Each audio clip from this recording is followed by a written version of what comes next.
IRS expected to collect over $2.5 trillion in individual taxes this year. With the rise in interest rates, the IRS charges for underpayment jumped 8% a year. That's compounded daily. Americans can't make a buck without Uncle Sam reaching his dirty little paw down our pants. We pay federal tax, state taxes, property taxes, tax on gas, alcohol, cigarettes, diapers, tampons, clams. There's even a tax on sound effects. Benjamin Franklin was once quoted stating, "Our new Constitution is now established and has an appearance that promises permanency. But in this world, nothing can be said to be certain except death and taxes." This came from one of our founding fathers almost 250 years ago, and he seemed to be right on the money. Today, amidst all the uncertainty, civil unrest, political divide, and overall fear-mongering in our world, two things have remained a certainty. You will eventually be given the sweet release of death, but not before you work your whole life to pay Uncle Sam. Welcome to our deep dive into the murky waters of the US tax system, a realm where certainty and confusion collide. Today we're on a mission to decode the complex saga of taxation, a journey through the pockets of everyday Americans to the war zones overseas, shedding light on the often shadowy path of our hard-earned cash. Prepare to take the red pill and see how far the rabbit hole truly goes. My name's Mark, and welcome to Evergreen. We create deep dives into the world of finance, economics, and business, empowering you, our cherished viewer, with the knowledge to take control of your financial future. Now tap in, and I'll explain. So imagine this. Before your paycheck even lands in your hands, Uncle Sam's already taken his fair share. But that's just the beginning. You see, everyday Americans like you and I are brought into this world full of hope and optimism, viewing the world for what it is, a beautiful, complex, and diverse ball of dirt floating in the vastness of mostly empty space. However, on this ball of dirt, we have to pay for what's called the cost of living, or the life tax, which not a single person can escape. So we're forced to grow up and join the workforce with the promise we will get compensated for trading our time and our limited time for an ever-depreciating currency. Then you see it. Your hard-earned cash hits your bank account and you're filled with excitement, thinking of that new car you're going to buy, or the vacation you fantasized about for so long.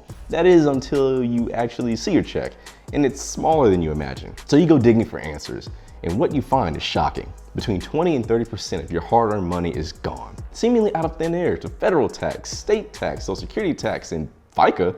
Who the hell is FICA, and why does she have my money, you might ask? However, you are reminded by good old trustworthy Uncle Sam that your tax dollars are hard at work building bridges, roads, hospitals, and schools. Your tax dollars are going right back into funding your community and fortifying the American economy for everyone else, because you're a hard-working, red-blooded, apple pie-eating, freedom-loving American.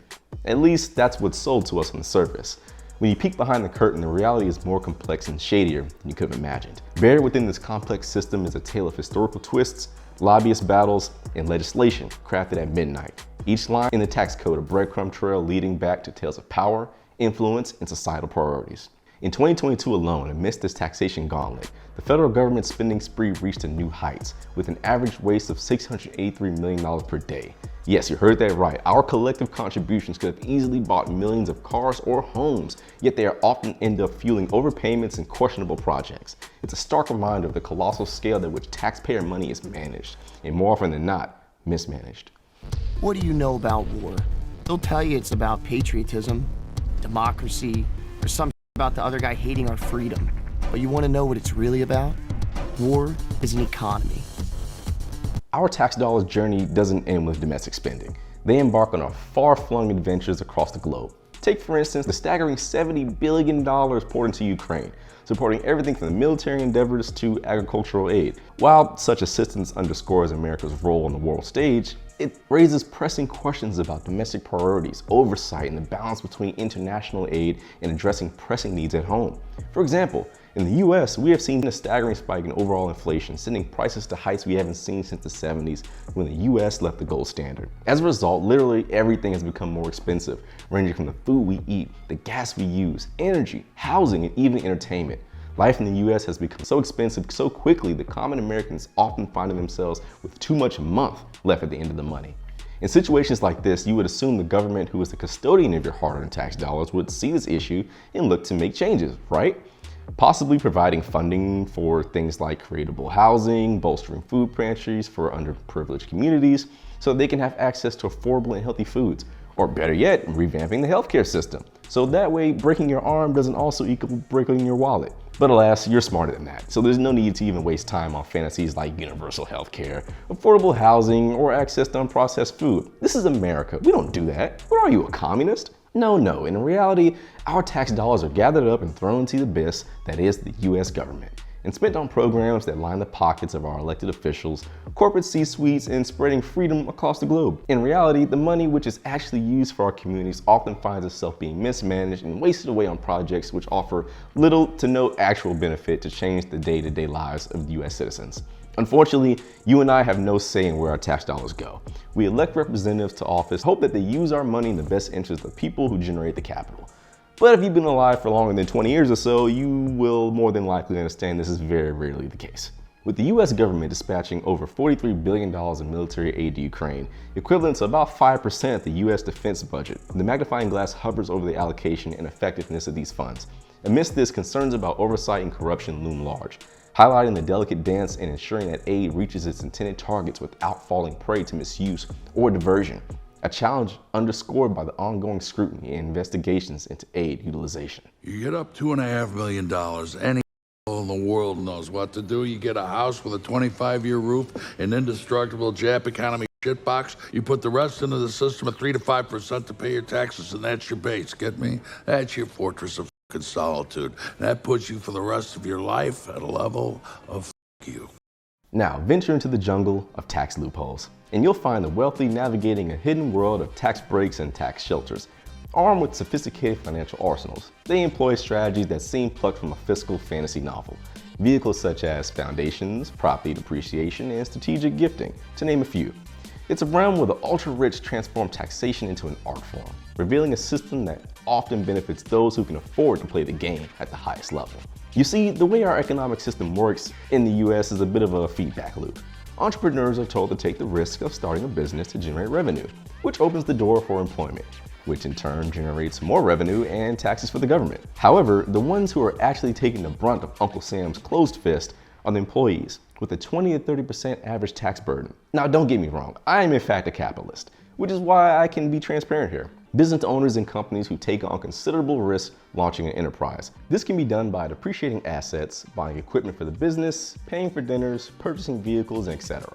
All of which allow for the business to take capital which would have been taxed and shelter it as a write-off to the business.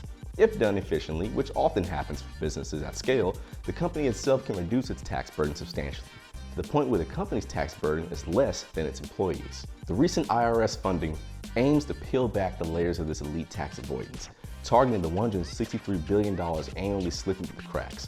Yet, as the agency ramps up its efforts, the saga of tax strategies from foundations offer hefty deductions to properties tactics that shield millions in the taxman's grasp. This paints a picture of a fiscal landscape skewed in favor of those at the top. Now, where does this leave the employee?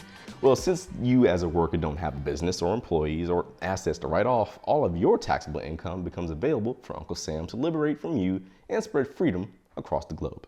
As we trace our tax dollars from local infrastructure to foreign battlefields, a complex narrative unfolds, one of global responsibility intertwined with domestic challenges. The question of how to allocate our collective resources is a tale of strategic interests, humanitarian endeavors, and the quest for a fair and equitable society. It's a balancing act that demands transparency, accountability, and engaged citizens willing to hold its government accountable. The debate over to aid Ukraine, combined with the billions in wasteful spending at home, serves as an example of the broader issues facing our tax system. It displays the need for a nuanced approach to government and spending, where oversight strategies are strengthened and taxpayer money is channeled into initiatives that yield positive benefits for society at large and its citizens. As we emerge from the abyss of the US tax system, what becomes clear is that the story of taxation is as much about the values that we champion as it is about the funds we contribute. It's a complex puzzle of policy, power, and public interest, a narrative that challenges us to envision a system that's fair, efficient, and reflective of our collective aspirations. If this journey through the tax wilderness has sparked your curiosity or fueled your passion for change and revolution, hit that like button. Share your thoughts in the comment section with us below. These videos are time-consuming to write, produce, and edit, so your engagement is very important. As well, liking the video helps us reach a broader audience for the YouTube algorithm. And as always, I've been Mark, we're Evergreen, and you've been great. Stay dangerous, and we'll see you in the next one.